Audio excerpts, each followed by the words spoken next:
Good evening, everybody, and welcome into the Convocation Center here tonight for a matchup for a very good nationally ranked team, the number 4 California Vulcans, taking on their first opponent in PSAC play, that being the Eastern foes of Millersville and the Marauders. 4-1 team coming in here off of a pretty close game, I'd say, against Wilmington. I know the final score 69-84 doesn't say it, but having gone back and rewatched, and I think Marauders kept themselves pretty tight in that game.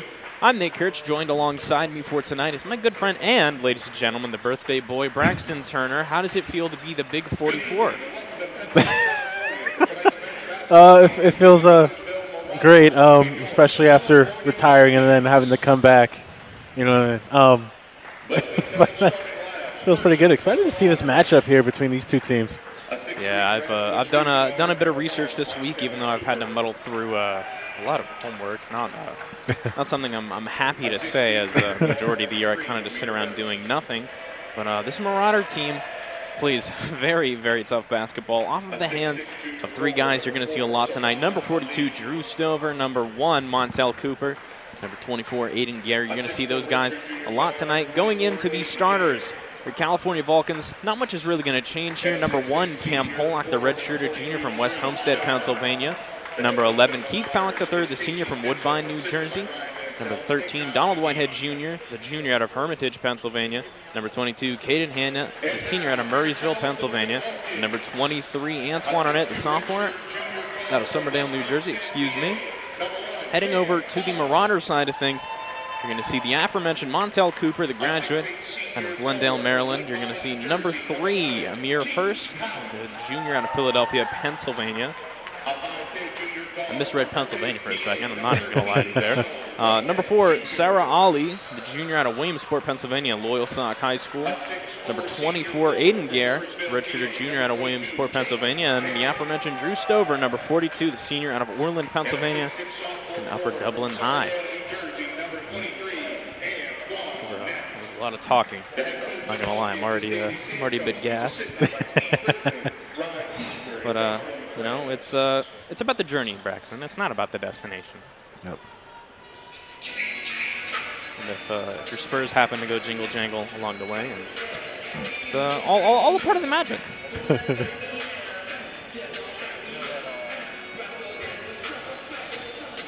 we get lined up and ready for action. We're just coming off a tough loss against this same Millersville squad, one ending in overtime. So it'll be Arnett to take the draw. Bit unusual, as you do have the taller Keith Pollock III. But the tip goes in favor of the Marauders, and play is underway in the Convocation Center as Stover has the ball, hands it off to Ali. To the wing to Cooper. To Gare. Stover to Gare again. Gare for the 3. Will not find it. Gare fancies himself a shooter. 15 points, 4 assists, and 8 rebounds. Their last matchup versus Wilmington, as Pollock's going to air throw that one over to Hanna. Hanna driving into the lane, finds nothing. Arnett going for the rebound. Not find it. The Marauders push play. Kick ball by Keith Pollock. Gare averaging 17 points on the season, 48 from the 3-point line. So as I mentioned, fancies himself a shooter, and a good one at that, as Hurst has the ball. Handling it around. Nice dribble move by him, but sends it back up to Cooper, over to Gare. Screen coming in by Ali. Gare unable to find anything, hucks it across. Hurst with it now. Far side paint, takes the fadeaway, finds nothing, rebounded by Pollock.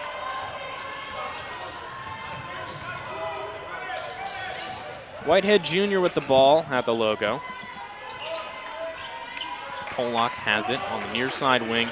Screen comes in by Pollock and Arnett. Pollock has the ball now. Fancies himself inside the paint, finds nothing. Arnett goes in for the rebound, doesn't find it. Still a 0-0 game, almost 2 minutes in. Ali with the ball at the wing, immediately hands it off to Gare, then over to Stover, who rifles it around. Nice ball movement by the Marauders, as Cooper's going to take the fadeaway jumper. Will not find it.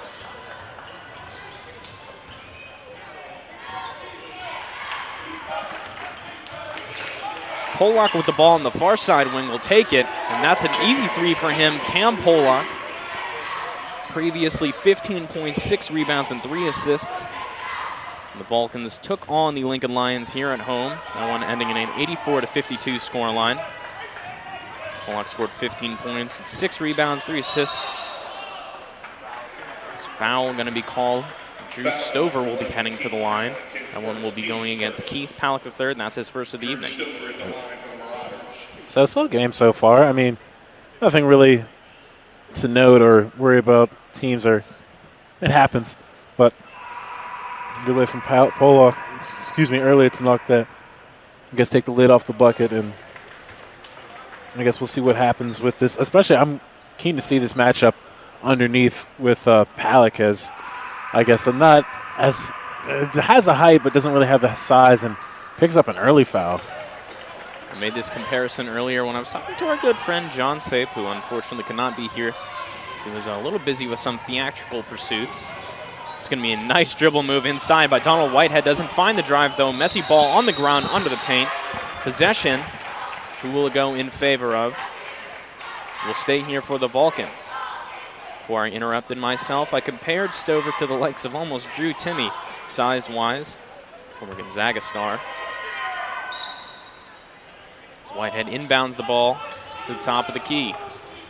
Pollock sends it down to Palak on the inside of the paint. Doesn't find it. Caden Hanna picks up the mess and puts the cash in the register. Yeah, and just the importance of rebounds can't really be stated enough, and that just gives their team second chances. Oftentimes, teams who do better on the glass will keep that game more competitive, especially if the shots aren't falling. Absolutely, and this number 4 Vulcan team ranks very, very highly in terms of offense. 10th best offense in the entirety of Division II basketball, and a large reason for that is their offensive rebounding capability is 45 per game. This bucket coming in on the side of Millersville as Donald Whitehead's going to try and equalize the three, will not find it. It was Amir Hurst who took that three from the far side corner. As Cooper's going to drive in. Will he find it, though? No, Pollock knocks it out. That'll be Millersville ball.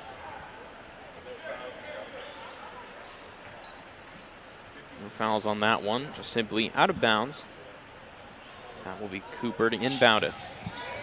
Hurst to Stover, sizes up his man Palak, beats him on the inside, and that, ladies and gentlemen, makes this a ball game. 7-5 Millersville, 16:40 left on the clock as Keith Palak drives into the lane, will take the foul, and will send him to the free throw line.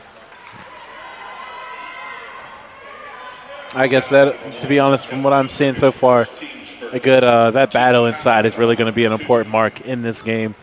Palak known to, especially once he gets hot, it's pretty streaky. And I guess there's been a couple times where we've just, especially as of last year, on the defensive side, Vulcans pitted against guys that were just normally bigger because the Vulcans have a lengthy team, but not necessarily guys who have any beef to them as much. And we've seen them struggle with guys that know how to work their strength inside. I guess we'll see how they decide to really work the inside defense and how well they double team and how well they help each other. Absolutely, and I think that's one of the problems with having a guy like Keith Palak, as athletic as he is. His opponent, Drew Stover, just scoring 2 there. Guys like him are easily able to abuse that, and I mean, we've seen that throughout the entirety of Keith Palak III's career. Had to go against John Paul Kromka of UPJ. As Cam Pollock takes the far side 3, he'll make that in. Equalized game, 9-9. 16 minutes left on the clock.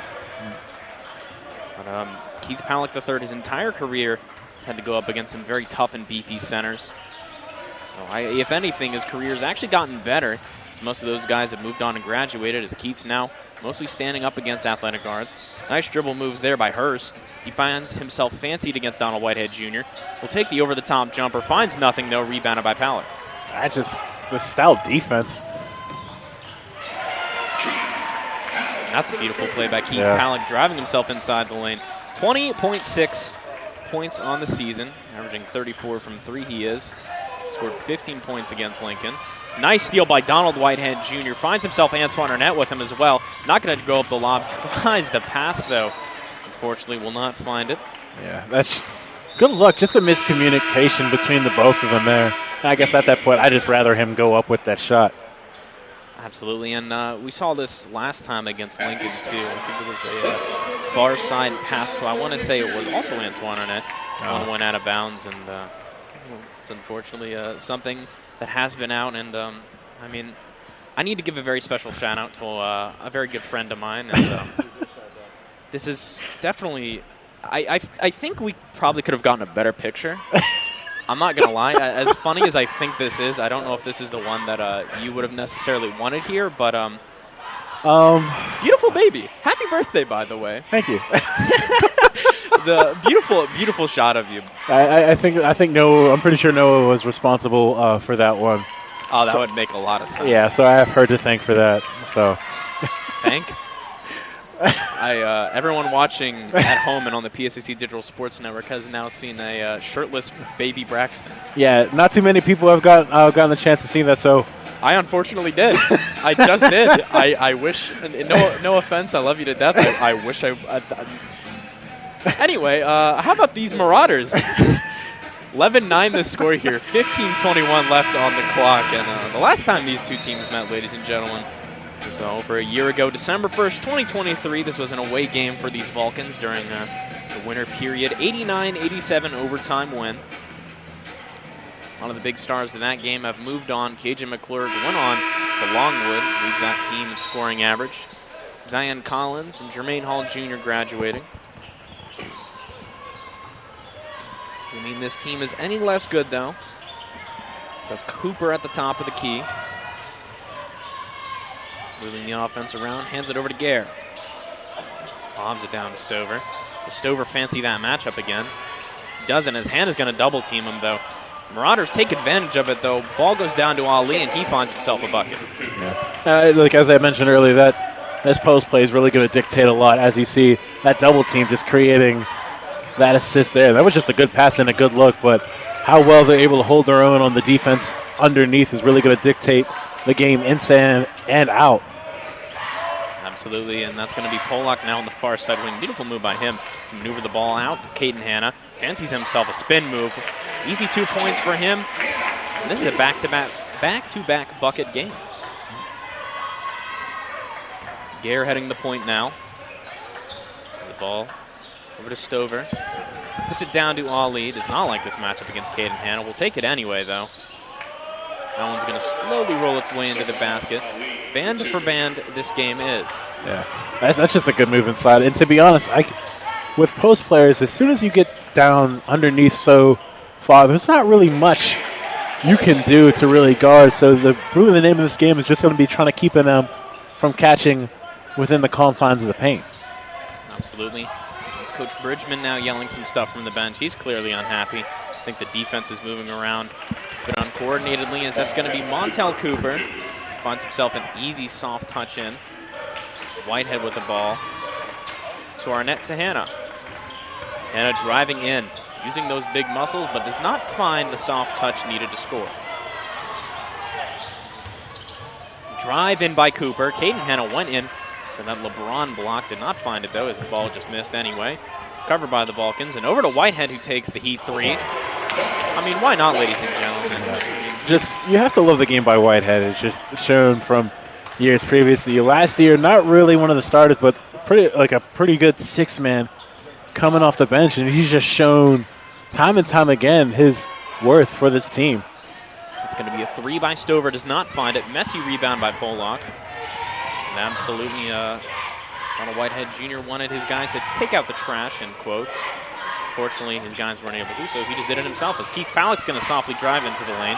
Doesn't find a foul, as Gare's immediately going to move that one up. Goes for the lob over to Stover. And I unfortunately have to say this. Drew Stover just put us in Jam City. And just on that fast break, when you have players that you can throw lobs to, it's just a matter of getting players back on defense. Just Vulcan's not able to get anyone back, and then that's just an easy bucket for the Marauders. It's one of the negatives to this lineup as Caden Hanna takes a three. It's going to extend the lead to the Vulcans, 21-17, 12 minutes, 12 seconds. As even though you have a big and athletic team, unfortunately a lot of those guys usually aren't quick enough to be able to get back. Yep. That was a nice play by Gare to find himself in the lane. Took the foul, sends him to the line. Yeah, Arnett just on that play on the backside. Just fell asleep. Got there just a bit too late. And I get another thing is you can't really afford to give up baseline as a defender. And that just creates a lot of opportunities for the offense, whether that be to draw a foul or to really create more offense for your shooters or get someone going inside. It'll be Wise and Topper checking into the game for the Marauders. As Ali and Hurst checking out. As Gare nails both of them, 11 for 12 on the season. Donald Whitehead picks the ball back up. Dalman Alexander coming into the game. In turn for Caden Hanna. Keith Palak is going to see the open lane, driving in. Does he find the bucket? Yes, he does, and will have the opportunity to go to the charity stripe to earn one more and put these Vulcans ahead comfortably.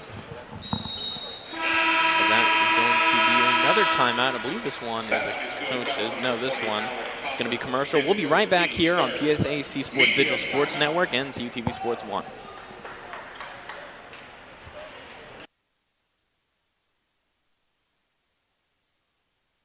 The 2024 NCAA Division II football playoffs are coming to Adamson Stadium this Saturday as the number 3 seed California Vulcans play host to the number 6 seed East Stroudsburg Warriors. Game time is 1 p.m. and be sure to follow Cal Vulcans on social media for game day information. Can't make it to the game? Then cheer on the Vulcans as the NCAA Division II football playoffs will be carried live on ESPN+. Welcome back, everybody, into the Convocation Center. 23-19 the score. Almost 12 minutes on the clock, but I guess we weren't able to call it quickly enough. 11:59 is on the clock right now. So it's been a pretty back-and-forth game here so far. Both teams finding it on the offensive side of the ball, and I think both teams sort of letting up a bit on defense and struggling to sort of stop each other on these fast breaks and letting themselves tear each other down. Yeah, right now, Millersville shooting 7 of 13, so 53% from the field, and the Vulcans shooting 9 of 15, 60%. And right now, it just looks like it's shaping out to be an offensive shootout, especially here early. And call me old school, I do like a good old-fashioned defensive matchup. So you hear me get a little bit excited by any defensive stops, you'll know why. Braxton, showing your age there. This is not the 1990s and or early 2000s. I know I immediately got a look from our producer on that one. Thanks for that. I would much rather a nice high-action, octane scoring offense because, I mean, these Marauders can do it. 50% from the field so far this year, 4-1 record, headed by Casey Stitzel. It's going to be Wise. The ball is over to Gare. Top of the wing. He's going to take that step back three. Will he find it? Bounce. No, it does not. Keith Palak the third with the rebound. Palak taking it up court, but gives it to Whitehead. Sees the open lane, takes advantage, kicks it out to Polak. Polak does the same. Yep. Take a hard foul on the inside. You can tell that one definitely hurt by the way he went down. That one's going to be an offensive foul called by Cam Polak. Yep.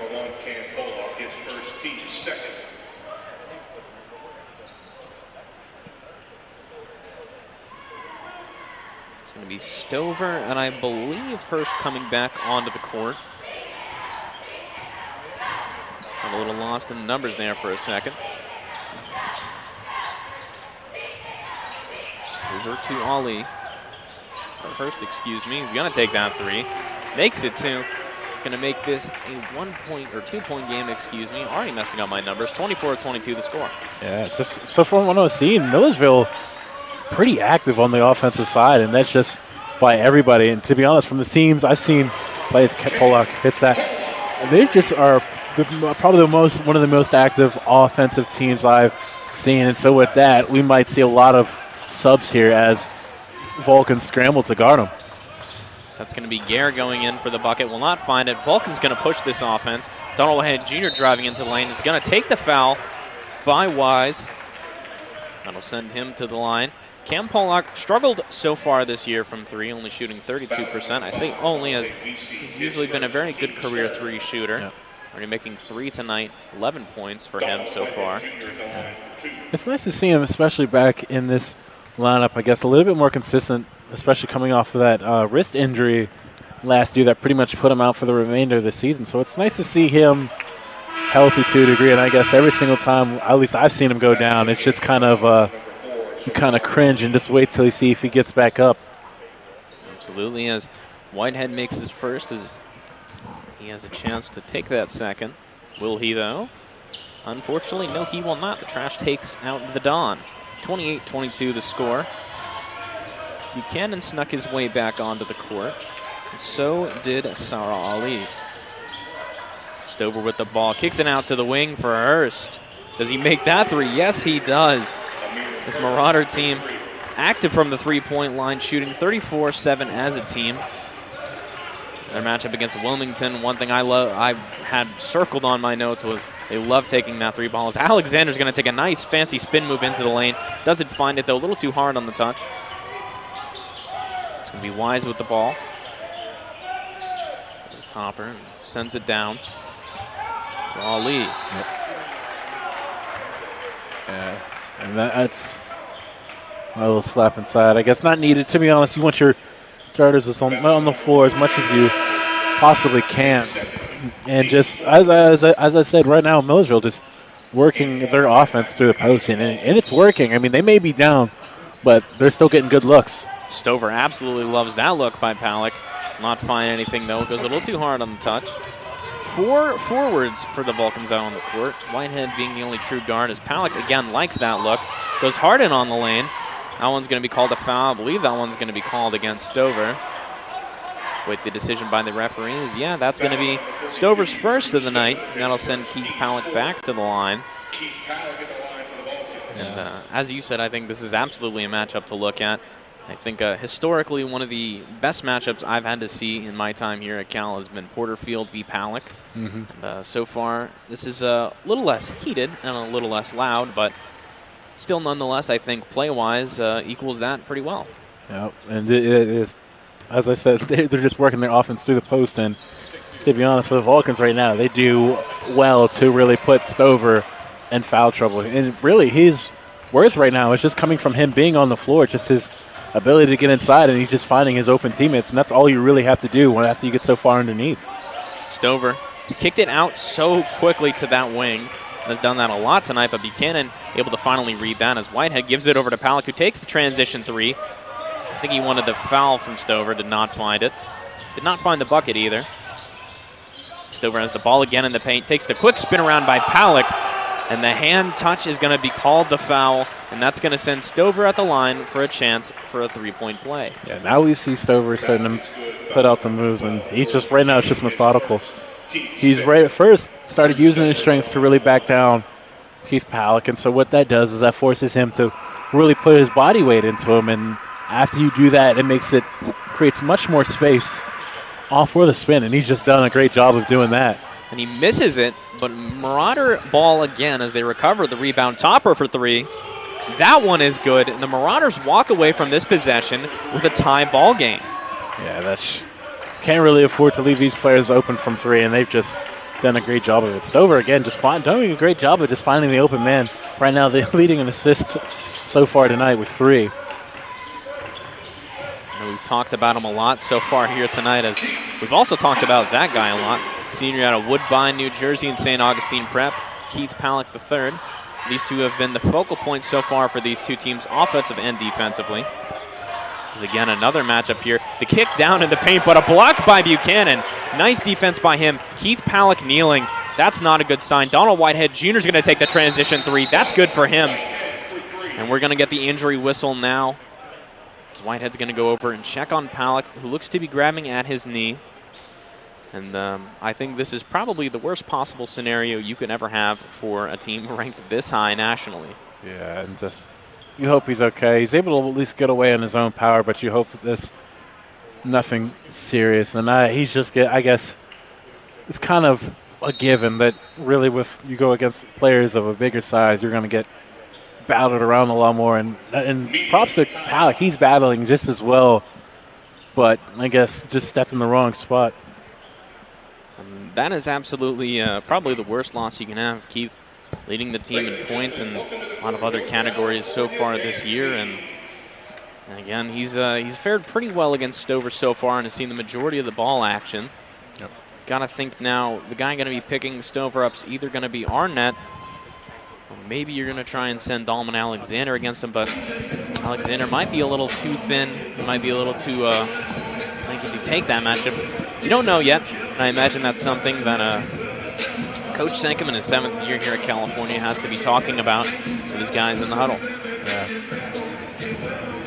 Yeah, Palak is holding his, it's looking like his ankle and his foot, and looks like they're going to tend to him. And as I guess, it's just really not really what you want, especially with Bryson Lucas on the bench as well. Bryson Lucas, one of the, one of the premier defenders on this Vulcans team. Just, I guess, I'm not saying that Palak couldn't battle, but Bryson Lucas, a bigger size and is more akin to, I guess, defending that low post. And a good sign is Palak's up and walking around. Might be the adrenaline talking as he's going to take the shoe off. Yeah. And to be honest, if I'm Coach Sancombe, and if Palak is somehow able to go back in, I'm not putting him on Stover. I'm putting someone else to at least preserve him on that defensive side. And they called out one. Alexander now taking up the duties of going against the center, and got to know if you're going to try and abuse that if you're the Marauders now. Stover at the ball, kicks it over to the corner for Hurst. He's got a few shots from there tonight. Is Cooper with the ball. Fancy dribble moves by him. Kicks it down to Ali. Tough defense by the Vulcans. Forces the shot out of him. Does he make it? No, he does not. Rebounded by Buchanan. Yeah, great help defense there by the Vulcans. Buchanan, I just may not have done much that play, but it's just been flying around, has come up with a couple steals, and it's just prevented a couple open looks. On a beautiful offensive draw by the Vulcans. 3 not able to be made by Alexander. The double screen coming in against Whitehead. And the ball tapped out of bounds by the Marauders. These Marauders topping the east of the division so far. No conference play yet, but best record in the east. Hannah has the ball in the near side wing. As he throws it back up to Whitehead. Didn't find anything near side he liked. Screen coming in by Alexander. Double team. They're going to say Whitehead lost the ball, and that's going to be the possession on the hands of the Marauders. As we've seen just a couple times, you notice how, I mean, you mentioned it earlier, the forward front here by the Vulcans, and just with that, it always helps to have ball handlers or people that can create offense, especially for guys that like to work low or do great off passes.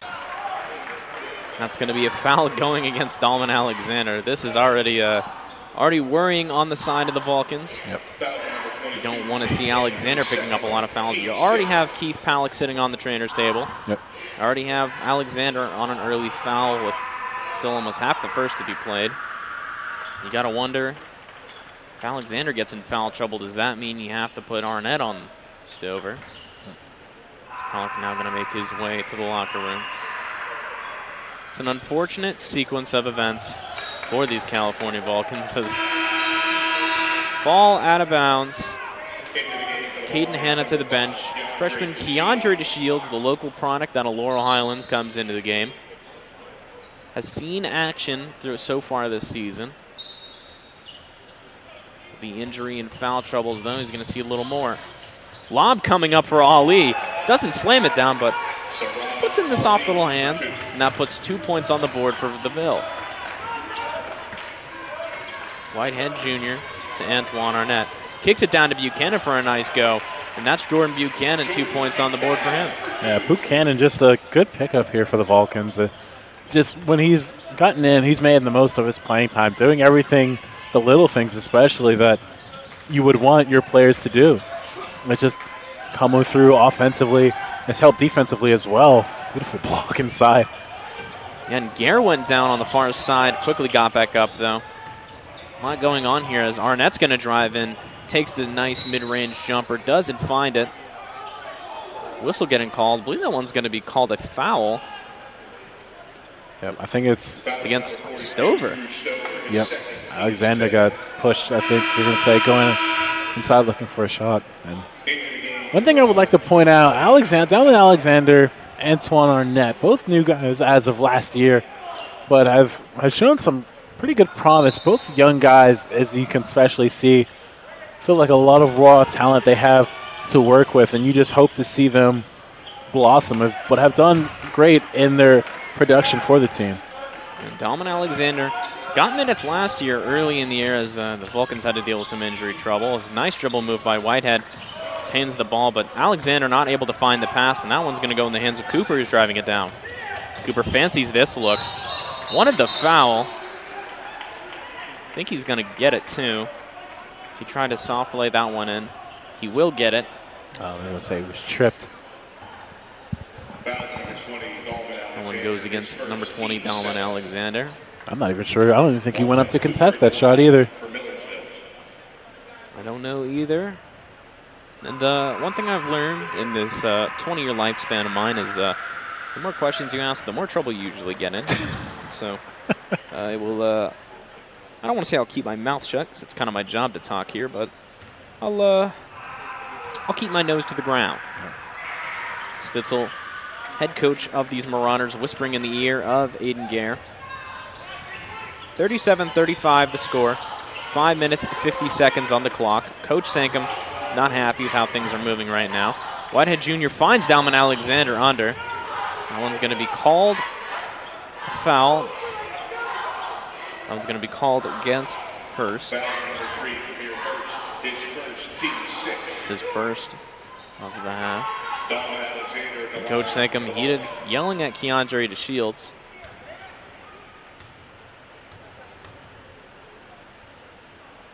Alexander's first is good.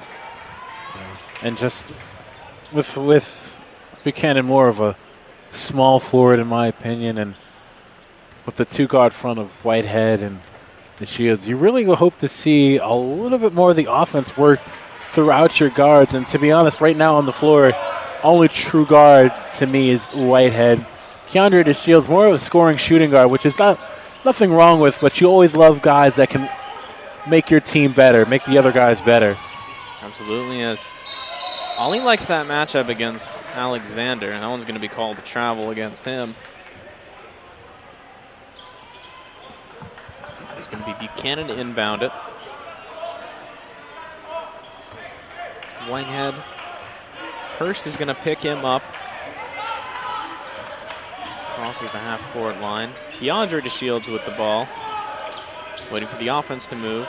Messy pass to Whitehead, but doesn't really pay much attention to it as that one's going to hand back to DeShields. Over to Alexander at the top of the key. Tight defense by the Ville here. Not allowing for much of any space here for the Vulcans. Whitehead moving into the paint. Doesn't find anything. They wanted to travel. That one's going to be a shot clock violation against the Vulcans. And I mean, that was a very tough possession on the offensive side of the ball. They just found absolutely nothing. Yeah, just you're due for a couple of those. It's just how well you can you limit those, especially, and even though they have gotten the ball around, Vulcan's just a bit too stagnant on that possession. And that's something you absolutely don't want at this point in the game. 38-39, Millersville only down one. As that's going to be Amir Hurst taking another three. 12 points on the night for him so far. As Keandre DeShields going to drive into the lane. Nice athletic play to keep the ball in. Finds himself 2 points on the board, but the Ville are immediately going to take this one off the court. They want to take advantage of the fast-paced play of the game. Hurst over to Gare, who's just going to take that three to rip it. Why not? Gare is going to put the Ville into a tie game scenario with 4 minutes left. Yeah, that's just a good shot. Got the hand in the face and all. And there's not really much you can do about those. I mean, you'll take those because those aren't always guaranteed. As DeShields tries the answer three, put a little too much gas on it, though. Topper with it over to Ali. Ali handles the ball a little too much, will not find anything. Topper with the rebound on the offensive side. Finds it. As Gare's going to pick it up by the logo. 14 left on the shot clock. Ali with it in the paint.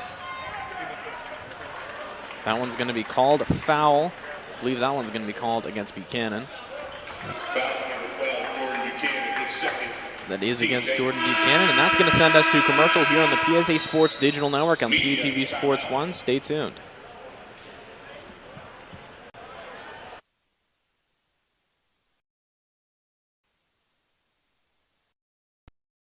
The Vulcan women's basketball team looks to continue its run of excellence into the 2024 season. Put on your red and black and cheer on Coach Jess Strom and her team towards another run to the postseason. Pack the combo for 14 home games for games against regional foes and the best the PSAC has to offer. Don't miss any information on the season by following Cal Vulcans on all social media accounts, and if you can't make it to the games, catch all the action on CUTV Sports 1 on YouTube and also the PSAC Digital Network. 1 in 10 kids vape. Each vape pod can contain the same amount of nicotine as a pack of cigarettes. The Health Class Film Guy isn't the best person to talk to your kid about vaping. Got a few minutes? You are. Talk to your child about vaping today.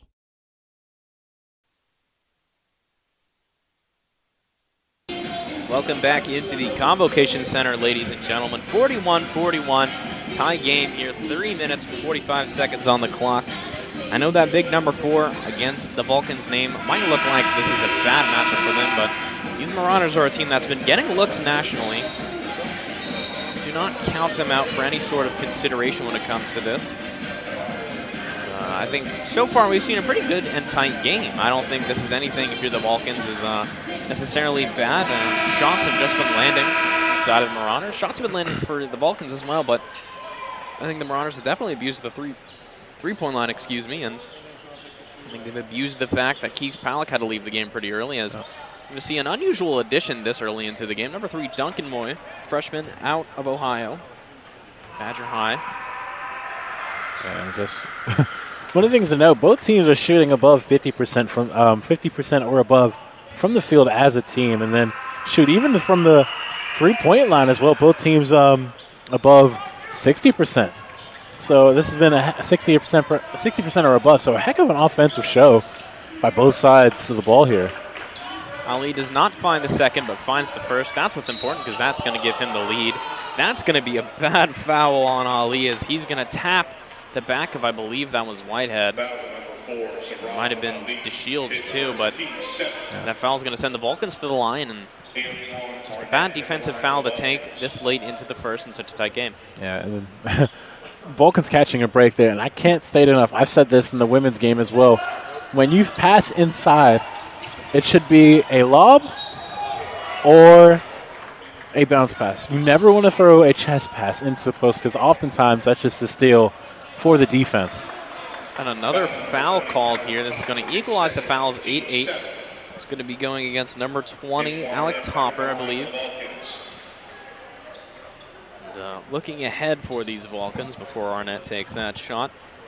We're back here tomorrow night after the NCAA playoff football game, as these Vulcans take on the Shepherd Rams at 8 p.m. in the Convocation Center. Won't see these Vulcans for a little bit as they travel to Damon, New York to take on the Wolves, 5 p.m. November 26th. December 1st, travel to Wheeling as Ollie goes down weird on that one. Equalized game now, 42-42. As the block attempt coming in by Dalman Alexander against Aiden Gare. Yeah, and I can't state the importance of defense enough, especially at any level really, and being able to play defense without having to foul. And at that point, when you have your lankier guys like Arnett or Alexander, you can afford to let guys go underneath you and just swat it from behind and just avoid all contact. And again, that just depends on how nifty of players you're going against, whether they like to throw up a reverse here and there. But when you have that length, you can definitely use it to your advantage. And just one thing you would love to see from your players is to realize their defensive potential, or just their potential in general. Whitehead on the near side wing with the ball. Throws it over to Arnett. He's the one who took that foul. Slammed down by Dalman Alexander. Takes the lead 44-43. 2 minutes, 50 seconds on the clock. Yeah, that's just the one thing you want to see, because right now, Vulcans not as aggressive as you would like. I guess that's what happens when you take a couple of your offensive players, your main offensive forces off the bench, but you really want these guys to be aggressive going to the basket. Ali in the paint. He's going to hand that one off to Cooper. He's going to take the mid-range from the free throw line. Finds it. Back to back to back to back. This game's definitely become a shootout here. As Millersville takes the 45-44 lead. Donald Whitehead Jr. driving into the paint. He's going to take the lead right back. So it's Gare on the near side wing with the ball. Screen coming in from Ali. Is he going to take that? No, he won't. Kicks it over to Hurst. Hurst driving the baseline, loses the ball. Nice defense by Donald Whitehead Jr. Is the ball going to be recovered by Moy? No, it's not, but the hands of Hurst are just able to tap it. Possession favors the California Vulcans. And you have to love the defensive tenacity here put on by Whitehead. And I don't mean to long on Whitehead, just slightly undersized, especially at this level, but has done a great job of making up for it by his stout defense. And there's just oftentimes, as I said, your IQ will make up where everything else fails. And Donald Whitehead Jr. takes the heat three, doesn't find it. Rebounded by Cooper. Pushes the ball up court on the far side. Cooper driving into the lane. Tough defense by Moy. Doesn't find anything. Montel Cooper finds two. Yeah, that's just a good drive. Moy, I feel stuck on his heels a bit. No, we didn't really have any help on the backside, but just a great drive and finishing side. Whitehead slows the game down now. Moves the ball to Arnett. Hands it off to DeShields. DeShields, I think, is going to like this look. Takes the deep mid-range. Is he going to find it? No, he will not. It's another missed chance by the Vulcans to equalize it. Gare has it on the far side. Surprised that one not called a foul against Arnett. Might have had a little too much contact. I think they're going to give it. They're going to give it to the Vulcans. No, they originally did, but they're going to give it back to Millersville. I'm surprised. Was that Alexander somehow able to reach his arms around and get involved with that? Dante Wise to inbound the ball now. Nice defense by Moy. Gets it away from Cooper. Sends that one out of bounds. That one's going to be called in favor of possession for the Vulcans. Yeah. Call me a fundamentalist. Or at least my dad. This is what my dad says. Oftentimes, when you're playing man off the inbound, it's pretty much harder for the defense because it just opens up for a number of screens. That Moy breaking up that pass kind of opened up everything. Opened up the defense, did those Vulcans, and Antoine Arnett fakes the shot up first, but finds it the second time. That puts the Vulcans up on top here. Clock bleeding down into seconds, 45 that is, as Cooper's going to drive in. Surprised that one's not called a travel. Ali in far side paint. Likes the matchup against Alexander. Nice bat out by Moy. That was going to be taken by Whitehead. And the foul drawn out by Donald Whitehead takes the contact from Ali. And that's going to be his second of the game. Yeah. That's such a great heads-up play by Donald Whitehead to not only force out another foul, but also send himself to the free throw line with a chance to give themselves a little bit of breathing room heading into the half. Yeah, just a good play there. Ali pleading his case, but to be honest, I keep saying this, whenever you're not straight up, and that just can be in whatever case on defense, you're putting yourself at an advantage, and 9 times out of 10, you lean at all, the referees are going to be all over that, and as they were there. And one thing I always love to see when looking at these benches are animated head coaches. I myself only made it up to middle school basketball, so I can't say much, but I always love seeing an animated coach because that usually means these guys care a whole heck of a lot. And Coach Casey Stitzel definitely cares a lot, almost as animated as Coach Danny Sankum, but that's a hard guy to match up as Whitehead knocks down both of them. Timeout from the Marauders. 29.7, so a little over the shot clock. And, these Marauders are going to get a little bit of time to figure out what they want to do on this defensive stop, and they'll definitely get another offensive possession unless the Vulcans shoot it and retain possession by rebound. Yep. Gotta wonder though, do you try and put Stover back in to see if you can get something going with your offense just for these final few seconds? Yeah. And with as back and forth as this game is going, even Marauders even though they're down a bit, still doing a great job on the offensive side. And really at that point, I feel as if it's a dealer's choice at that point. And just, again, I said I love it when you have a team that has great defense. Because when you have a team that has great defense, and it won't matter what your scheme is, they'll stop you somehow. And then offense is always going to be there. It's that defensive side of the ball that really comes and goes, and there's just some teams have and some teams don't. With how close this game is, that defense will really show. Now Cooper going to bleed out the shot clock, wants to limit the amount of time the Vulcans have to work on the offensive side of the ball. it's only the first, but I'm just going to make an educated guess here. I think you're going to look for Gare here on the outside wing, and movement coming in, and what did I call? To a T. Hayden Gare set up the screen, moves on the open outside wing. Cooper was able to find a clean pass, batted away by Arnett out of bounds. 9.5 on the clock, 4 seconds on the shot clock. So now it's got to be an assumption that there's not going to be much of any offense taken away here as DeShields gets his hand on the ball, sends that one out of bounds once more. It's going to give the Ville another chance to put things into the bucket, but 3 seconds on the shot clock, that's pretty hard. Cooper with the inbound, kicks it out to Gare. He's going to have to force that deep three. And oh, lordy, lordy, if he found that one, I don't think I would have been standing for very long. That's going to be a timeout called by Dalman Alexander, and 3-point game, 3 seconds on the clock. So it's going to be tough to see if the Vulcans are able to find anything. You're going to have to have a really good inbound play here to even have a look. Yep. And just I want to mention that there's that defensive possession there of Vulcans, and those are the situations I talk about. Plenty of chances here. That last play for the Marauders to get something here on offense, but Vulcans did a great job of just harassing the offense with kept keeping their active hands, and then ended up almost a half-court shot as well. And, you know, I just checked my phone at the break here, and I immediately opened my Snapchat feed to see the beautiful shirtless body of baby Braxton. I don't even know if I really should be saying that because he's a kid in that photo, but thank you, Noah. That's exactly what I wanted to see to end my week. I honestly don't think that's going to go away anytime soon. I know Michael has probably already taken a few screenshots.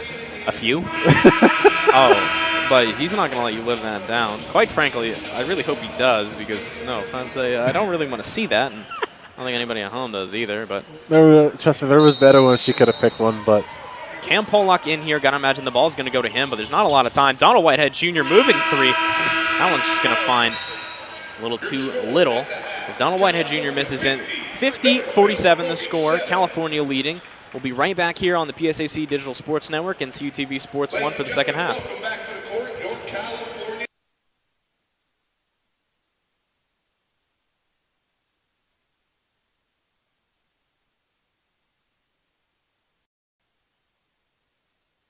The 2024 NCAA Division II football playoffs are coming to Adamson Stadium this Saturday as the number 3 seed California Vulcans play host to the number 6 seed East Stroudsburg Warriors. Game time is 1 p.m. and be sure to follow Cal Vulcans on social media for game day information. Can't make it to the game? Then cheer on the Vulcans as the NCAA Division II football playoffs will be carried live on ESPN+.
Welcome back into the Convocation Center, everybody. I'm Nate Kurtz. Joined alongside me is the birthday boy, Braxton Turner, and we're here watching an excellent matchup between an Eastern and a Western team in the Pennsylvania State Athletic Conference. 50 is the score for these California Vulcans, and 47 is the score for these Millersville Marauders. Excuse me. How do you like this matchup so far? I love this matchup. So far, it's just been pretty good. These teams seem to be evenly matched on a lot of aspects of their game, and so far this game has just been a shootout, a show of which team is going to do better offensively. I think this is very early to call, but this might already be the matchup we see in the PSAC Championship. If we're talking Eastern and Western, I think out of the West here, it's tough to really call the second below California. Got to imagine you're either saying Gannon or Slip. In the East, I think it's even tougher because, I mean, besides Millersville, I mean, who else can you really call other than maybe a team like Shepherd or, I don't know, maybe a team like Westchester? It's tough to say because certainly I think the East is a lot weaker than the West this year, and I think you're going to see a lot more top-heavy teams when it comes to Western and Eastern action. I don't think that's necessarily a bad thing, as I think you're going to see the two teams here end up being rather top-heavy. 5-0 is the record for the California Vulcans. 4-1 the record for the Marauders. Neither team having an in-conference record yet. In-conference play is yet to start. This is in-conference, but will not be counted if I remember that correctly. I don't know if I do. I'm going to be honest, folks. I don't really know much here in this life. All I know is wake up, breathe, eat, sleep, go to the bathroom, and die. So if there's one thing we all share in this life of ours is that constant march towards death, the payment of taxes, and breathing air. And that is my officially sponsored John Safe Wise quote of the day. Got to get at least one in. Stover back in the game, had to leave pretty early due to foul trouble. He's going to find himself up against Dalman Alexander. Ali loses the ball. Taken away by Caden Hanna and then given it back over to Donald Whitehead. From the logo, he's giving it over to Hanna. Cam Pollock moving from the wing, takes the three-pointer. Does he find it? Yes, he does. Cam Pollock hot from three so far tonight. 14 points for him. Yeah, Pollock just, once he gets on a streak, he's going, and it's hard to really stop him. And beautiful ball movement. Ball slammed down by Ali. Beautiful pass from Hurst, too. Just amazing ball movement on their part, and I don't think we're seeing anything slow down from that first. Yeah, and they just right back to it. And just, as I said, Millersville probably one of the more active teams I've seen on the offensive side. And just no one really seems to stop moving. Neither does the ball. That certainly has its perks. Dalman Alexander wants to see what a go at Stover would be like. As Cam Pollock tries the reverse layup. Doesn't find anything as he rides the baseline. Rebounded by Stover. Over to Gare, who's going to ride the baseline. Pass into Cooper. Does he find the bucket? No, he does not. Rebounded by Pollock. As Caden Hanna's going to move it in quickly. Why not? Tries the lane, doesn't find it. Dalman Alexander saves the ball. Bounces off the leg of a Marauder. Saved by Ali. Gare moves it up court for the three. Does he find it? No, he does not. Cooper not able to grab the rebound from Hanna, and we're just still going here. Cooper drives into the lane. That foul going to be called against Antoine Arnett. I believe that one is not going to be called a shooting foul. I believe they are. Or no, they're going to be calling us a shooting foul. I don't think fouled them in time for that shooting motion, but it's going to give the Marauders a chance to tie things up. Yeah, that's really a judgment call. I believe the referee's going to say he got him when he gathered. Pretty much any move to make, when you get to the basket and you pick up your dribble and you're gathering, you're getting ready to take that shot is basically when your shooting motion can't start. I mean, I believe it was really close. It looked like he was still dribbling on the foul, but that's really just a judgment call at that point. It's great having a referee on the call. It makes knowing about this stuff a lot easier as Antoine Arnett took that shot. Didn't find anything, though. Caden Hanna tried to get that rebound. Was not able to come up with it, and instead will make the ball position of the Marauders of Millersville. It's going to be Cooper bringing it up and handing it off to Gare. Gare, the redshirted junior out of Williamsport, Pennsylvania, loyal sock. Bumps it down to Hurst. Hurst fancies himself a bit of Whitehead. Stover with it. Gare moving three. Does he find it? No, he does not. Airballed. Caden Hanna makes the risky baseline out of bounds recovery. Able to make it, though. Whitehead's going to move the ball quickly up court. Blocked. That one's going to be called a foul. I believe that one is going to go against Amir Hurst. Yeah, I didn't really. It happened so quick. Didn't really quite see him. Guessing the referee's going to say he got him in his body somewhere. Good defense originally, but just a good take by Whitehead, and Orden able to draw that foul and get to the line. 11 points on the night so far for him. Shooting around 88 from the free throw line. Probably has gone up now. Not doing the math in my head. Trust me, if you knew me, I can't do math. It's a simple point of observation more than anything. Yeah, I mean, I'm not even going to deny that. I can't do math. I'm not even going to pretend it anymore. As Donald Whitehead Jr. able to do the math on that one, as puts the Vulcans up 3, 17 minutes, 30 seconds in the second. Cooper with the ball, moves it down to Stover. Finds the double team, rifles it over to Ali with the free throw line. Stover tries to kick it down to Cooper, will not find it.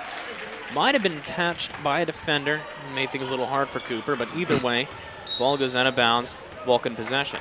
Yeah, being able to pass into the post is, from my experience, a gift, and you'll see it with certain players more than others, but it's certainly a good skill to have. Whitehead with the ball. Defense making it tough for these Vulcans to move around easily, as Caden Hanna's going to try and drive that one in the lane. Thought it was close, and I think the bench wanted a foul on that. Did not find it, though. 3-point game, 52-55 the scoreline. Ville down by 3. Throws it down to Ali. That is Cooper. Weird pass by Ali. Think that one was batted out by Hanna. So either way, the Vulcans find it, and they're returning fast down as Arnett loses the ball himself, and cherry-picking are these Marauders. Aiden Gare with it, finds the 2 points, and a very messy sequence for both these teams. Yeah, ball originally picked out by Hanna.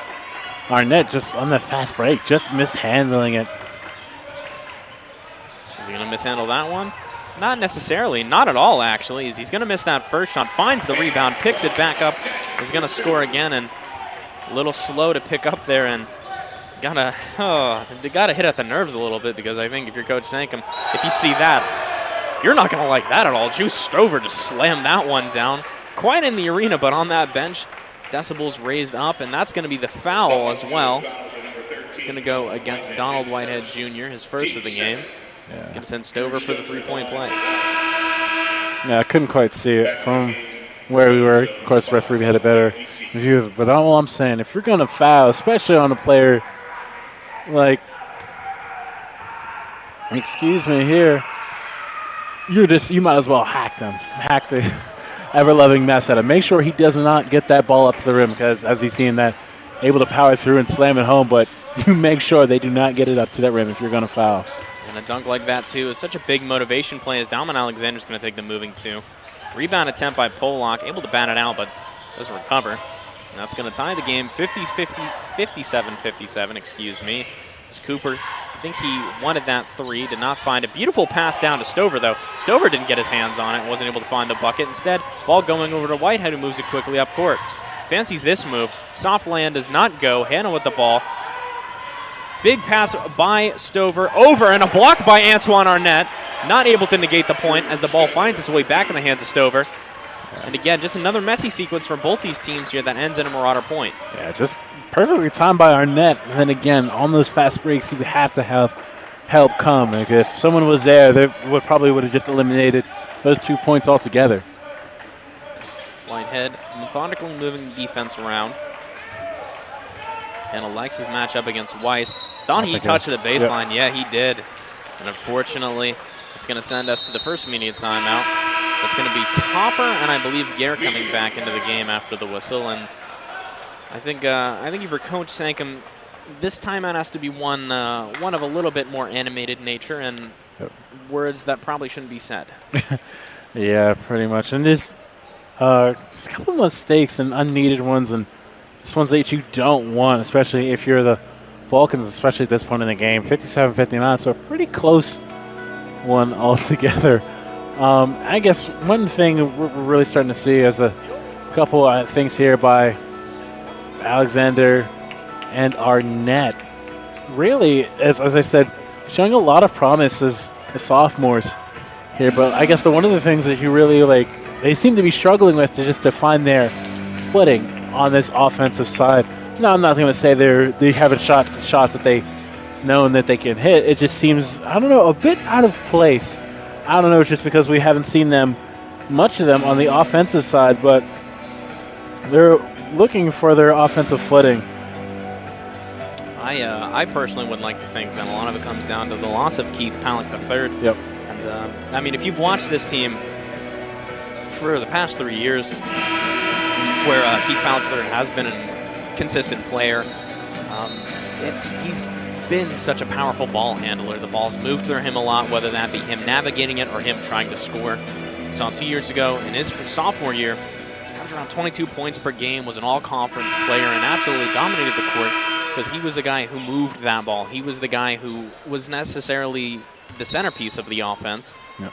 And was found to be the key piece in defense, too. Last year, didn't see him. Went out with an injury very early in the year, and didn't really see action until later. As that one's going to be moved down by Gare for Ali. Finds the post move. Doesn't find the shot the first time. Finds it the second time. Hands by Alexander. Maybe got a little too close there. The referees didn't call anything. Yeah, it was good defense, especially up front by Alexander. Didn't contest it the second time around. I'm guessing in order to not to draw the foul. And a lack of defensive awareness. Does that one go in favor of the Vulcans? No, it does not. Caden Hanna somehow recovered the ball he lost. It ends up in his hands for the three. Does not make it, though. As Aiden Guerna has the ball. Moving his way around the wing. Inside is Ali. He's going to find Hurst on the outside for three. He's been dangerous from the corner. That time not so much as the Vulcans recover the ball. Pollock on the far side wing. I think he wants to give that one to Arnett. He does. And that one goes back up to Whitehead. Vulcans not finding many looks here so far in this early part of the second. Alexander fancies himself some Topper. Drives the baseline, but loses the ball. Topper to Gare. Gare finds himself open from three. Does he make that? No, he does not. Topper finds the rebound. 2 points on the board. And, you know, for a team that prides itself so hard on rebounding and the ability to get the ball back for second chance opportunities, they've been struggling with it. Yeah, to be honest, you can't really afford to really let that happen at that point. Vulcans just surprisingly only 5 offensive rebounds as to Millersville's 7. Not really been on the glass that much and haven't really limited Millersville's offensive second chance points, and those are so crucial in any part of the game, and just has also helped add to this lead that they've had now. I think that goes to the dynamic shifting with the loss of Palak not being on the court right now and the loss of Lucas not playing either. Makes it a bit tough to sort of figure out your role, and Dalman Alexander was normally that offensive rebound guy, but he has to more hone in on actually moving the ball. As beautiful spin around by Donald Whitehead Jr. takes the mid-range and finds it. Puts the Vulcans back on the board here. Not been a good run for them, but Aiden Gare's going to try and take the heat check. Missed 2 shots in the past minute, both from 3, both relatively open, and Donald Whitehead Jr. is going to take another heat shot. Does not find it. Antoine Arnett with the rebound, goes up for the shot and misses, but he finds the foul and the chance for 2 points at the line. Just, as I said, Arnett just so really tenacious on the underside of the basket. And just him and Alexander both seem to find the right spot, especially for second chance points. And they're more so have shown to be your hustle players. And that's what you just love to find, I guess, from any especially young players on your time. This time he's rewarded, and he's going to head to the line as he hits that, and he hits the first. Does hit that first, and that makes it a 60-63 game. Vulcans down by 3. Asked me a week ago, this is probably not the scoreline I was expecting. As for the most part, these Vulcans have been blowing out every team in their wake. Not this time. They found their contest. Needed that this early in the year. So remember, though, it's the same Vulcan team as Caden Hanna's going to poke it away from the hands of Stover. He's going to go up for the slam. Ooh. Hard fall by air and a foul by Ali. He's now stumbling around with his ankle. And that's a bad sign. He wanted that massive motivation slam. Loud senior from Murraysville, Pennsylvania.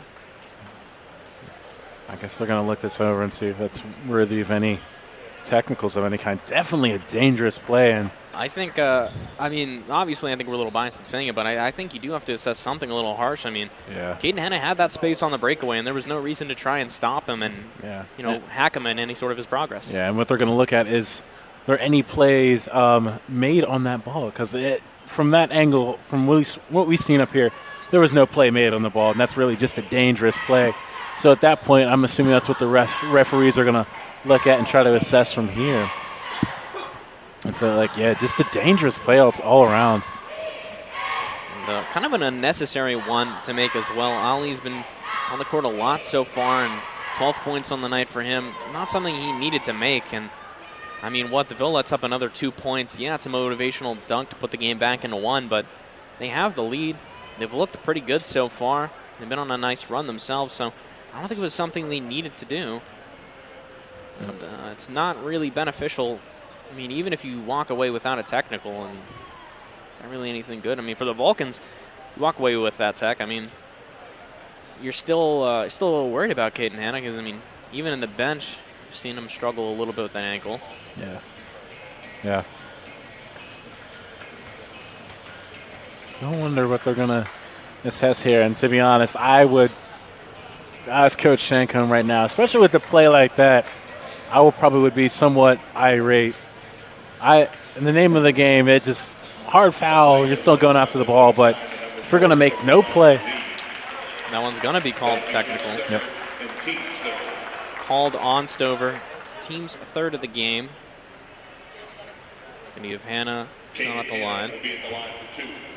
Gives him a chance to score 2 and put this down 1. And again, it's just, was that a play you needed to make? And of course, Caden Hanna immediately misses the first one. Was that a play you really needed to make if you were Ali? Because, Hanna had that space. There was no reason to try and stop him. You already have a 3-point lead. Is that really something you need to do? Yeah, I really just question it. Ali stays on the court. So does Stover. That technical did go against Stover. Ball inbounded to Hanna, then over to DeShields, then over to Whitehead, then over to Pollock. Very quick ball movement.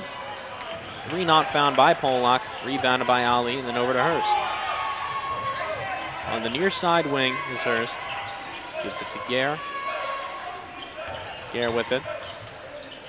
Tried sizing it up to see what he can get. Didn't find much, though. Hurst going to do the same. Likes that look against Whitehead. Drives in, finds the layup. 2-point lead for them, or 2 points for them. That makes it a 4-point lead, 65 lead for the Millersville Marauders. Shields with it. Finds Hanna. Over to Whitehead. Bit of a messy pass, but the screen coming in. Whitehead thought about the 3, but a quick give and go by Hanna. Reverse layup by Whitehead. Not found. The fight for the rebound. Beautiful fight by Arnett and DeShields. Try and keep the ball. That's going to be a media timeout. That's going to send us to commercial here on CUTV Sports 1 and the PSAC Digital Sports Network. Don't go anywhere. You're watching Vulcan Basketball.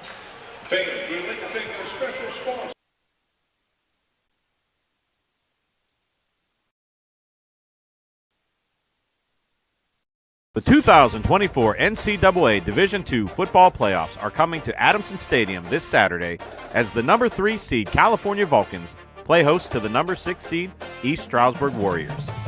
Game time is 1 p.m. and be sure to follow Cal Vulcans on social media for game day information. Can't make it to the game? Then cheer on the Vulcans as the NCAA Division II football playoffs will be carried live on ESPN+. Welcome back, everybody, here to the Convocation Center. You're watching a pretty tight game here as the Millersville Marauders lead 65-61 against the California Vulcans. The nationally ranked California Vulcans, and not only a nationally ranked team, but the number 4th ranked team in the nation. This is a team that I think was favored heavily going in the preseason polls. You looked at a team like Gannon, you looked at a team like Charleston, who also got pretty high looks themselves, but had a lot of losses from last year, so I don't really know if they were necessarily strong contenders from the Atlantic to stay there. And, both teams have dropped out. Vulcans, though, have not. If anything, they've only gotten better. Started preseason number 6, moved up 2 spots. one team that absolutely dropped out completely was your defending national champions, 2024 national champion Minnesota State. Dropped out after a 1-4 start. Oh, wow. Nova Southeastern takes that number 1 slot. 2023 NCAA national champions. And that's a team that's looking to do it again this year. It's Donald Whitehead Jr.'s inbounding the ball. Not finding anybody for a while, though. DeShields on the far side wing. Hands it to Whitehead. He's going to just reset everything, take it to the logo. Moving is DeShields. Finds an Arnett open on the wing, doesn't take anything. He's instead going to drive in, puts a little too much gas on it. Goes up for the rebound, and I think he's going to take the foul. Yep. So head to the line again, and as I've mentioned before, where Arnett may not relax in his, I guess, defined skills of the finishing and his touch, he makes up for in his tenacity. Can get to the basket pretty much and just did a great job staying with it, not giving up on the play. 3-point ball game. Arnett, free throw. Arnett sitting on 7 points for the night. Chance to make it an even 8. Does he make it? Yes, he does. That will in turn bring in number 20, Dalman Alexander. Alexander, I think I called him a freshman earlier. I hope I didn't, because he's not. He's a sophomore out of Fort Wayne, Indiana, Northrop High School. Feels like a freshman, though, as only got really limited minutes last year. Cooper really likes this look against Pollock. He's going to take it. He's going to drive into the near side lane, and a block by Keandre DeShields, the athletic guard from Uniontown, Pennsylvania. That's going to give the Vulcans a block, and that's not something you normally see here on CUTV Sports 1. This is a team for the past few years and has actually been, I don't want to say horrendous, but has struggled heavily in the blocking department.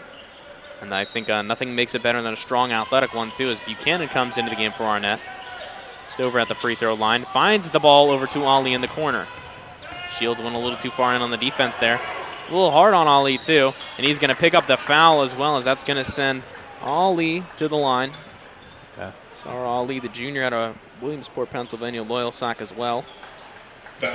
And originally good defense up front, but really what drew that foul was a swat. And as I can't state enough, when you swat and there's contact, 9 times out of 10, that's going to be a foul. Had he just jumped straight up, probably would have been a no call and would have been good defense, because it seemed to have just thrown it up over his shoulder. Wouldn't have been that good of a look anyway.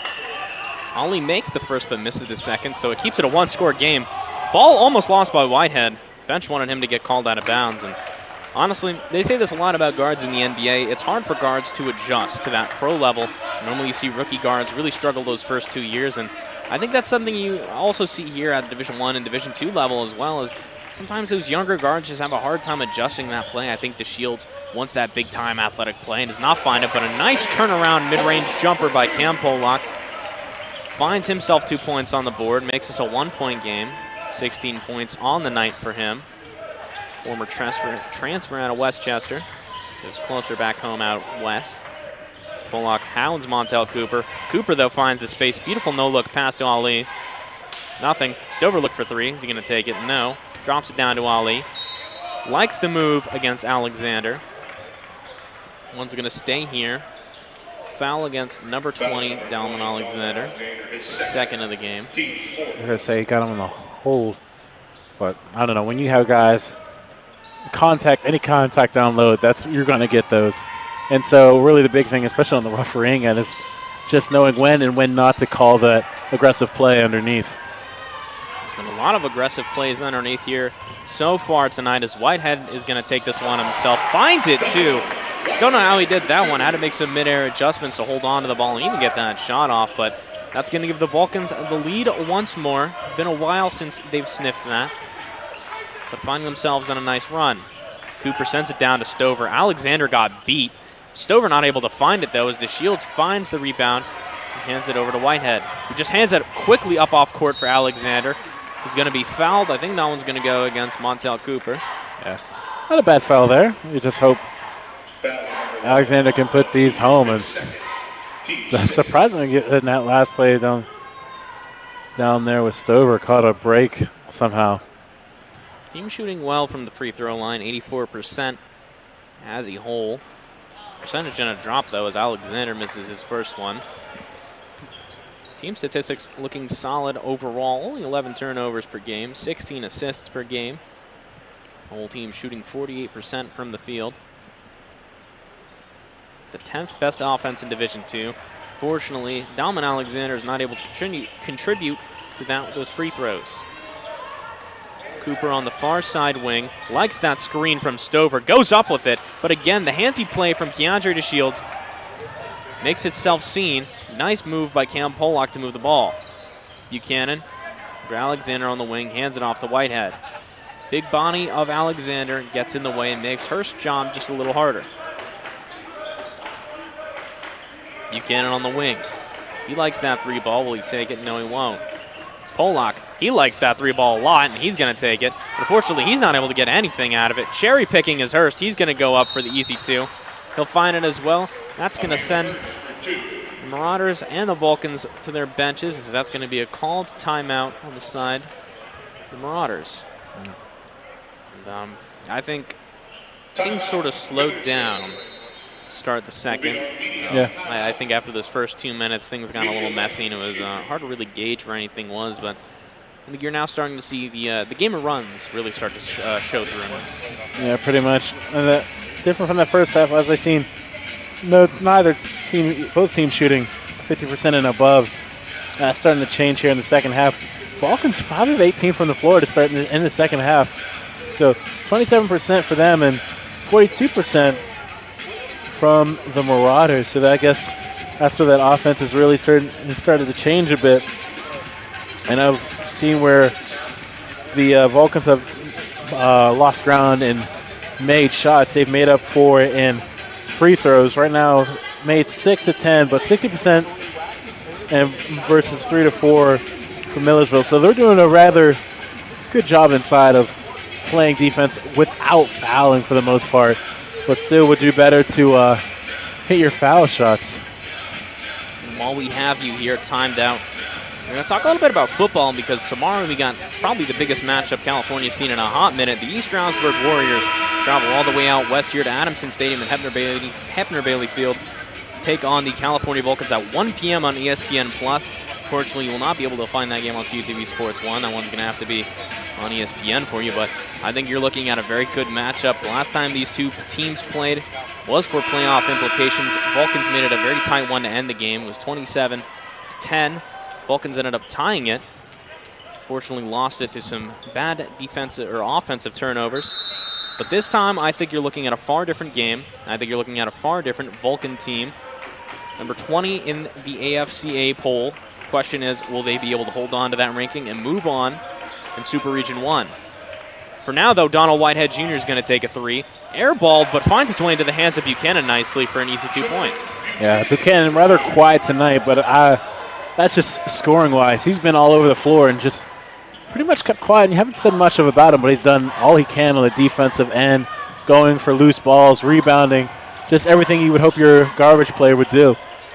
And this is absolutely beautiful defense being played here by the Vulcans, getting their hands in everywhere, not making their life easy. And that one tapped away by Dalman Alexander. Hope he gets credited for the block on that one, as that's going to be Dante Wise checking back into the game. I believe it's going to be for Aiden Gare. That is. Gare 8 points on the night.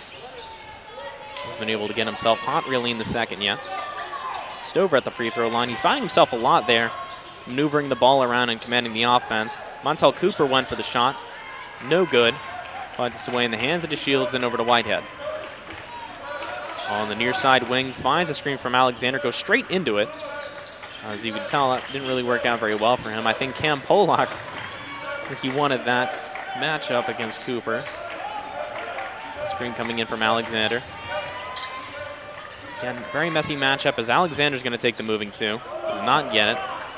No separation really found on the offensive side of the ball for the Vulcans on that. Nonetheless, the game moves forward. Hurst on the far side hands it off to Cooper. Finds a screen from Stover. That's been happening a lot this game, and it's been very beneficial for the Marauders, but he's not going to take it. Stover's going to find the ball again. I think he lost himself and he tripped over his own feet, but I think Alexander got too handsy. That's going to be a media timeout that sends us to commercials. Caden Hanna gets ready to check back in. You're watching Vulcan basketball here on CTV Sports 1 and the PSAC Digital Sports Network.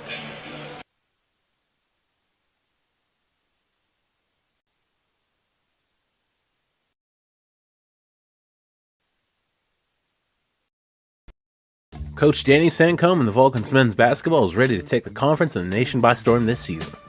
The non-conference schedule that starts on November 8th is followed by the PSAC West play in January. Pack the Convocation Center with 13 home games featuring non-conference foes such as Concord, Lincoln, and Wilmington, as well as conference opponents IUP, Gannon, Slippery Rock, Clarion, Edinboro, Seton Hill, and Pitt Johnstown. Follow Cal Vulcans for the all-up-to-date schedule. Catch all the games on YouTube with CTV Sports 1 and also the PSAC Digital Network. If you're buzzed and doing this to make yourself feel okay to drive, you're not okay to drive.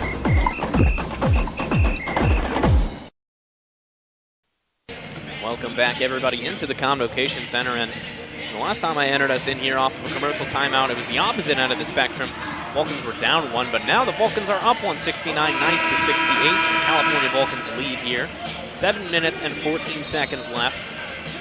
As I mentioned in the last timeout, it's turned into a game of runs. And the runs have favored the California Vulcans. As things have sort of cooled down a bit for this Marauder offense. Vulcans finding the hot hand so far. And that coming off the hands of Donald Whitehead Jr. 17 points on the night. Young junior, Hermitage, Pennsylvania, and Hickory High. Moving ball for Cam Polak. Draws 2 defenders' hands, has to with that dangerous of a guy. And Caden Hanna goes up for the putback, finds the foul. Who's that gonna go against? I believe that one is gonna go. It's number 5, Dante Wise. And Will, his second of the game. And you know, Braxton, if you look at the board right now, you can see a lot of those numbers next to the foul name starting to stack up. Yeah, and to be honest, when you get those, that happens. That those number of fouls will start to affect how these guys will start playing defense. So that might open up some offense more later on as we go down the line in this game. Not only do I think, oh my lord, not only do I think does it affect the defensive side of the ball, and you're absolutely right. I mean, you have to play more off ball. You can't really play very hands-on. You have to sort of let them have their space and create very good opportunities for the other team. But I think it also limits your opportunities late game. I mean, you're down 1 or 2 points. What can you really do if all your guys are fouling out and we're close to? Can't really force any guys to take fouls because then you have to rely on your bench. Cooper in the paint. Kicks that one out to Ali. I think Wise is going to take that at first. Ali driving in. Nice layup for him. Does not make it, though. Rebounded by Polak. Yeah, that's good defense. At least came a little bit late, but good help defense. And that's where that length will definitely come in. Had to change up his shot a good bit, and just enough to throw it off. Ali, a very small 6'6", does not look like it. He definitely is. Alexander gets up for the layup, but the ball was just too cleanly placed, wasn't able to find it. It's 2 points. 1 point game, 71-70. 6 minutes on the clock. Whitehead Jr. from the logo. Down to Polak. Does he take that 3? No, he does not. Buchanan has not found much offensively because he hasn't taken much. Normally he gets himself around 2 or 3 3-pointers attempted a game. Does not find it, though. Cam Polak went for a moving jumper, but that one's called a travel, and I don't know about that one. I can definitely see. Or no, that one's not called a travel. That's called a foul. I guess they were. That's a bonus, and he's going to head to the line. I guess that last play we had, the last foul that they said was on the floor and argued who wasn't gathered. I guess they were wanting that one there, wanted that to be a shot. If you have any guys shooting free throws, I think on this Vulcan team, you want it to be Cam Polak. 94% from the free throw line. You know, I think, unfortunately, one of the worst things about losing KJ was that guy went to the foul line so much that you were almost guaranteed 14 from the foul line alone from him. Yeah, and pretty much. I feel like it's pretty much a trend. Your guards do better at the line than your bigs, but when you have bigs, that helps a lot. Whitehead Jr. going up for it. Bounces a few times, does not find anything. But the foul, though. Foul goes in his favor. Yep. It's going to send Whitehead Jr. to the line. And again, I know we just talked about this. Fouls starting to stack up, and it's getting a little worrying if you're Coach Stitzel, because you got to think, well, do I have to bring some of my guys out of the bench? Yeah. Can I rely on my guys to play clean basketball and keep themselves in the game? Who knows? Whitehead Jr.'s first shot, though, good for him. 74-70 the score. Buchanan going back to the bench. Good night for him. I know the box score may not say much for it, but I mean, as you said, I think he was all over the court defensively, and even offensively was able to set some good screens, find good offensive looks. Yeah. Whitehead's second is good. And these fouls biting the butts for the Marauders. 75-70 the score. 5.5 minutes left. Cooper with it. He's going to take that screen from Stover. He's been taking it all night. He loses the ball a bit and loses an opportunity for a nice chance at a score. Ali's going to rip it from three. Does not find it. Potential rebound by Gare, and that one is going to be a foul on the side of the Vulcans. And it's a really tough one to call because I can understand why you call it. Yep. He taps the head of Gare, and obviously that's it. But I think the worry is now that Gare is down, if you're a referee, do you think about calling anything a little harsher? No, at that point, I can't say anything would warrant it. Definitely a hard foul underneath, but it wasn't in.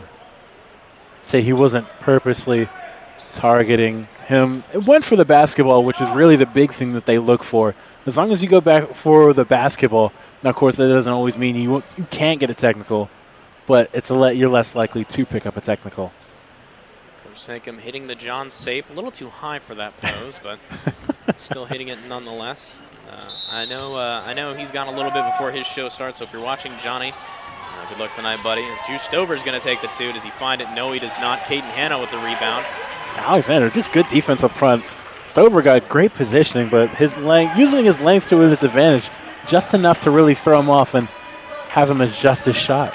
You know, it's bad to say it's a good thing that Keith Palleck's out, but because it's absolutely not. But, I mean, you're seeing Dalman Alexander with space. You're getting to see him shine and have the open option of Caden Hanna. Whitehead doesn't take it, though. And Antoine Arnett had me in my nerves for a little bit there. Thought he was going to put a putback slam down. He can do it. He's done it before. Did not, though. Nice dribble move by Aiden Gare for the step. Finds the two. That puts us within a three-point game. Whitehead crosses the half-court line. 75-72 is the score here. These number 4 nationally ranked Vulcans only leading by 3. Bit of a cardiac attack by these Marauders. Arnett over to Whitehead. Does he find that mid-range? No, but a beautiful pass by him. Soft little touch by Pollock. Luckily for him, that one finds its way into the net. 20 points for him on the night. Got to think if you're the Marauders, got to start moving that ball either into Stover. And they're going to call that against Alexander. They call that against Stover. Alexander. That one's a surprise. Yeah. That one going against Dalman Alexander. It's going to be an immediate timeout. And, I mean, as the referee, you're more able to give more insight on this. But, I mean, even for an off-ball foul, I just think that was just regular tough defense in a late, tight game. Yeah, and to be honest, as you get later into a game, you have to start being a little bit smarter, a little bit more conservative with your foul calls. And at that point, the guys battling, both of them underneath. I can't say the biggest thing is you're looking for grabbing. Of course, if you grab, that's a foul. But if the guys are just battling for position, you kind of just have to let them go. And I can't say it was really enough, especially later in the game, to warrant a foul. I mean, you also have the chance to call like double foul, and that would just to give to both guys. You don't see it too often, but I don't know. This just comes a point where the later you get in the game, the more you just have to let the guys play a bit, especially if it doesn't have too much of a mark on the game, because all you're doing really is just taking away from the guys' ability to play, and you're just taking away from their aggressiveness. And I again, it's a big thing, especially when you have post players, is just learning how to cater how you call a game, because you're never going to call the game the same way, especially as a referee. It's just a case-by-case basis of how you look at it, and you just have to find when and when not to, if the foul is worth it to call or not. And these fouls, I can't say have they really looked under underneath to Stover, and it hasn't really affected his ability to really get the ball. There hasn't really been grabbing or anything, so I'd say just really let them play. But I'm not on the floor, but there's just a lot of things, a lot of aspects you have to look at when you go underneath and ref. And I necessarily don't think that's a bad call. I mean, definitely there was contact. But I think if that's a call being made in the last 5 minutes of a game, actually the last 4 minutes, that's something that's a bit tough. As Gare's going to try and kick that out to Hurst, does it successfully. Hurst goes for the land, does not find it. So the Vulcans only take a foul out of that possession. Alexander sitting on 3, as well as Arnett. Alexander only 4 points on the night, even though he's found himself on the court a lot. Pollock with it. He's going to find the screen from Hanna. Alexander to Whitehead. Whitehead, nice fake move by him, drives into the lane. That one's going to be called a foul, and you can see just from looking at the bench of the Ville, not happy about that one. Yeah. That one, I believe, is going to be called against Cooper. Yeah, they always got to watch those. I honestly can't. There's just some things I just missed. Probably more so upset at the late foul call. Unsure if who was the right one or not, but referees are on the floor. Biggest thing, I guess people always argue about the late foul calls, but you'd rather have a referee come up with a late foul call correctly and then but a no call and just miss it flat out. Absolutely, and integrity is the name of the game. And Donald Whitehead Jr. is going to sink the free throw, 79-72, 21 points on the night for the Don. Cooper has taken that look so many times tonight, does not find it this time. Instead finds his way into the other number 1 on the court, Cam Pollock, 20 points on the night for him. 3 minutes and 5 seconds on the clock. Whitehead Jr., the half-court line, looks like he's just dribbling out a bit of time. Kill the shot clock. Arnett with it. The outside wing finds its way to Alexander. Whitehead Jr., he's going to get called for the travel. I think that was actually a pretty good call on him. Whitehead dragged the foot just a little bit. And I think that's something that I think was very easily could have been missed. Yeah, and from my experience, it takes a pretty good ref to really pick out travels correctly. And he was on at that time, and just the footwork, especially when you move so quick in a game, is so important. I think Dalman Alexander wanted a foul called for him there, but again, I don't think anything was there for him. Stover finds his way onto the board again. Been a little bit since he's found his way on there.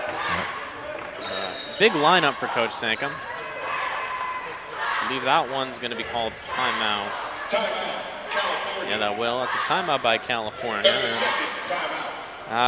It's tough for Coach Sankum because you have a very big lineup out there right now. And the question is, do you really want to sacrifice that? I personally, I think you put Buchanan back in the game. I think the team looks very good with him out on the floor so far. Yeah. Definitely from out of this lineup, definitely one of the more in-between players I've seen. Basically in-between meaning one of your more true small forwards. And you're kind of that middle ground between your big and your small. Has done a great job in all the other aspects. Hasn't been too aggressive offensively, but has still contributed to this team and this game in other ways that just, as you said, just don't go on paper.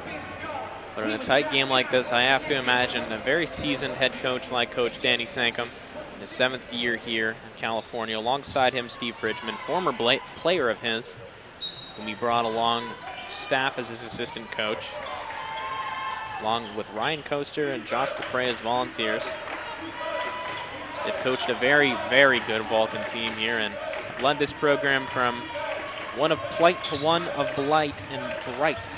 If I use that terminology correctly, probably didn't. As Caden Hanna is going to mishandle the ball with 4 seconds left on the shot clock. I don't know if he was going to find much of anything anyway. We probably would have had to force a 3. Yeah. Either way, that's going to give the Ville an opportunity to score here. 79-74 is the score as 2 minutes strike on the clock. Aiden Gare takes the 3, does not find it, has not been able to find much of anything in this second at all. And if you're the Vulcans, that's good luck for you. Yeah. Whitehead Jr. from the logo. Into the fun minutes of a basketball game and a tight scoring contest between two heavyweights. Who comes out on top? Right now it looks to be the nationally ranked team. Fake screen by Dalman Alexander. Not taken. As Donald Whitehead Jr. goes up for the bucket. Does not find it. Messy rebound for the ball. Cooper has it, looking down court, finds nothing, takes it himself, drives in for the layup, passes it out to Gare for the three. Again misses it as Cam Pollock and Caden Henn are going to find themselves on the break. Ali on the defensive side. Cam Pollock finds the layup. 81-74 is the score here. 1 minute and 13 seconds remain. As the Vulcans will take that. They were one that originally that charge call underneath from Hannah, but I guess a much better outcome. And quietly, I think that's a guy who should see the ball now. Hurst has found it a lot so far here tonight, but hasn't really found much of anything in the second and late first. He finds the two there, which are so important. 5-point game, and I just said it, Jordan Buchanan just checked into the scorers table. You're going to see him come in. I imagine it's going to be for Dalman Alexander.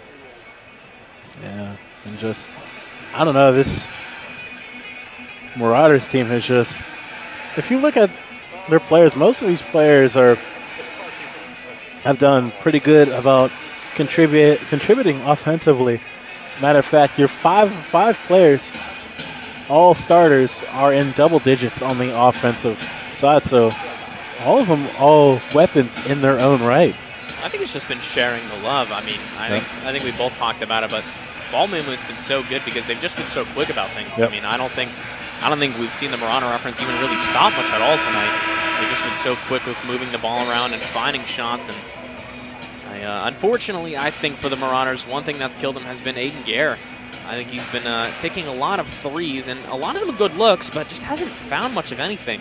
Got to think, he makes even 3 of those missed three-pointers. Marauders are in a very different ballgame right now. Yeah, Gare. 1 of 10 from deep, but 3 of 15 from the field. And as you were saying, just kind of forced up some unnecessary shots.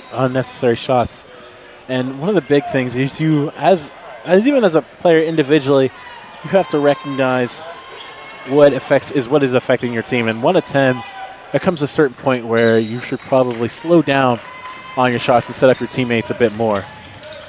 Millersville playing tight. Defense down 5 seconds on the clock now, that being 55. Of course, this Vulcan team knows how to break any sort of defense. They've done it great all year long and have done it great the entire time Coach Sankham's been here. And this is tough now. Do you have to foul 5 points down? Imagine you don't. Whitehead at the logo, killing out more time. Screen coming in from Buchanan.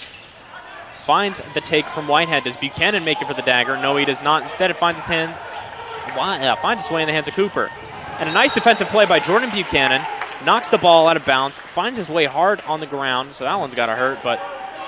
and you got to love the hustle by Buchanan. And that's just one thing I've just been saying all game about him. Doing the little things like that. That breaking up that play gives your team some time to come back now and set up their defense instead of Marauders coming up with a quick offensive basket. You absolutely hate it when a team's breathing down your neck like this. If you're the Marauders, you have to try and take a 3 here. But no, they're going to mess around with the ball a little too much. And instead, they're going to miss that opportunity as Caden Hanna comes up with the rebound and sends us to a timeout. Jordan Buchanan going back to the scorer's table. 20 seconds on the clock, 20.5 to be exact. California leads 81-76. Yeah, and that's right now at this point, ball security is this is really going to dictate a lot at this point. 81-76, not out of the 20 seconds left, not out of the woods just yet. You're in a good position if you can keep possession of the basketball, and this is where that ball security and your smart decision, your IQ of your team really comes into fruition. So oftentimes what you'll see teams do is just keep it in the hands of your guards. But if you have a forward, especially a bigger guy that can pretty much handle the ball or at least knows when or when not to make a pass, when to put it on the floor, it becomes that much more important, more crucial for your team. It can create space for everyone else. And I think with 20 seconds on the clock, Vulcan basketball, I think at this point you're forced to foul if you even want a chance. Yep.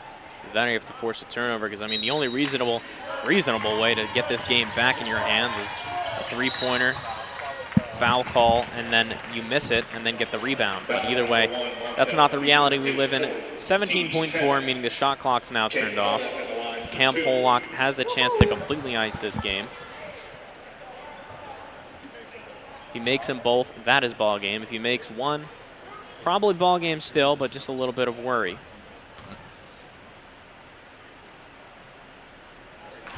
Transfer from Westchester, two-year player for the Vulcans. Finds it, though.